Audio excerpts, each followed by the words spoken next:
Младост. Незаменима фаза от човешкия живот. Според Генералната асамблея на ООН, младежи са хора между 15 и 24 годишна възраст. Но трябва ли да поставяме възрастово ограничение?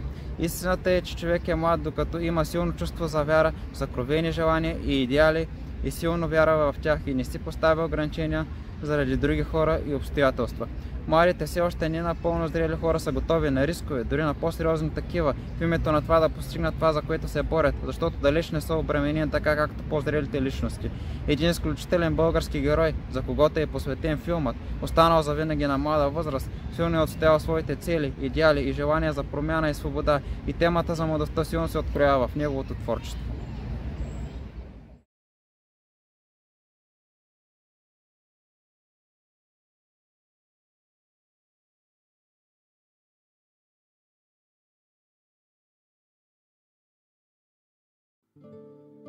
Христо Ботев е роден в Коледния ден на 1847 година по Стар стил в семейството на Иванка Ботева и Боджо Петков.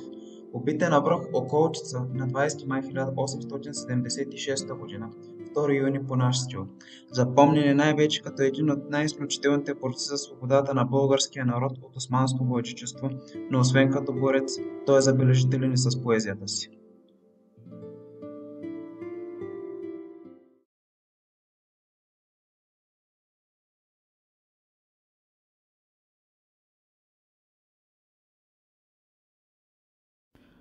Ботев е автор на скромно по обем поетическо творчество – 20 стихотворения. Въпреки това, произведенията му за българското национално съзнание и българската литература са цял свят, цяла вселена. Темата за младостта е от основно естество, голяма част от творбите му. С елегията "Майде си" Ботев поставя началото на гениалното си творчество. Стихотворението е написано в Одеса и излиза през 1867 година във вестник Гайда. Един чувствителен, непримиряващ се с неправдите млад човек, надраснал идейно и духовно сънародниците си, самотен сред другите. В трогателната изповед пред майка си изплаква чувствата и мислите си, търси подкрепа и разбиране. Елегичният тон на творбата идва от съзнанието на лирическия герой за разбита младост. Та моята младост, мале зелена, съхне и вехне. Удивителната метафора отвежда към една младост, уязвена от лични неудачи и от мисълта за тежкото положение на народа. Болката на поета откриваме и нездържан гняв, който в по-късните творби ще се трансформира в една страшна омраза. И срещам това, що душа мрази. Простите човешки радости са несъвместими с робския живот, който унищожава полето на мечтите още в зародиша им. Лирическият аз, надраснал идейно сънародниците си, осъзнава причините за страданието си. Но те не знаят, че аз вече тлея, че моята младост слана по пари. В майца си се появява библейската триада – вяра, надежда и любов, и доказва, че тя е една от ключовите идейно-политически конструкции, изграждащи стихотворния свят на поета. Освен теб, мале, никого нямам, ти си за мен любов и вяра, но тука вече не се надявам тебе да любя с сърце догаря. В трансформираното триединство вяра, надежда, любов в майца си би могла да се открие драмата за младостта, осъзнава илюзорността на фундаментални, повтарящи се от векове начала, трагизмът от отказа от основни според християнството символи на хармония между човека и света. И все пак лирическият герой, въпреки страданието и уязвената си младост, съвсем не се осъзнава като победена от живота личност. Чувството за самота и болката са една изява на мъжество, зов да се бори и да вярва в народните сили, в осветяването на пасивните и безразличните, както и предчувствие за неизбежна саможертва.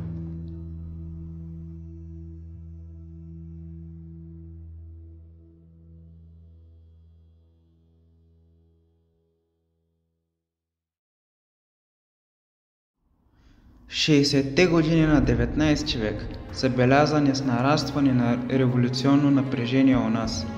Точно тогава четническото движение, важен етап от развитието на борбите ни за независимост, осъществява най-значимите си изяви.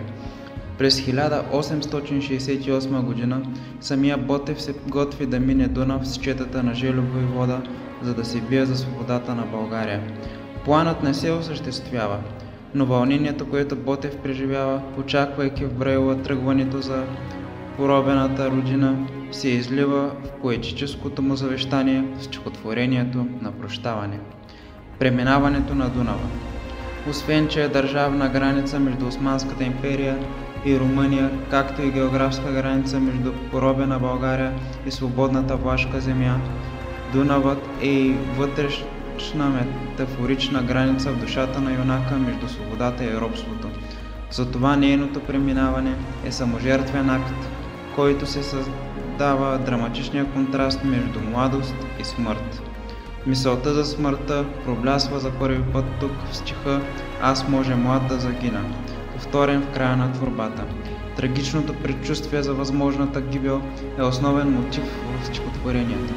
Лирическият герой на Ботев преминава през различни етапи на оформянето на своите светли идеали за свобода, от майци си през напрощаване, за да се издигне накрая до личност, осъзнава свободата като свой избор и дълг.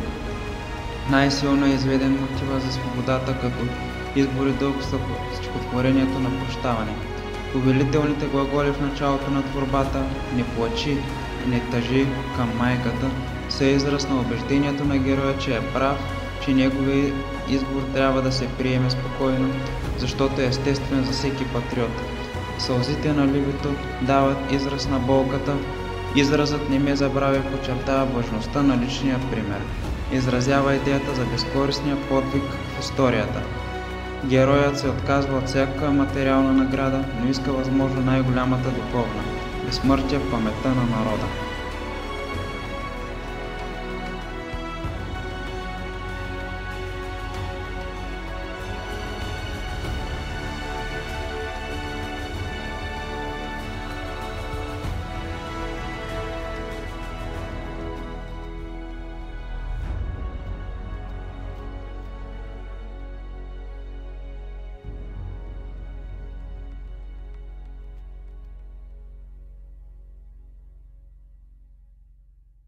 Младостта е незаменима част от човешкия живот, защото тогава човек има по-малко грижи и повече време да посвети на себе си и да види кои са неговите мечти, цели и идеали. И има по-силно чувство за вяра и желание да се стреми да подобри нещата, които го разгневяват, така както лирическия герой в произведението "Майци си".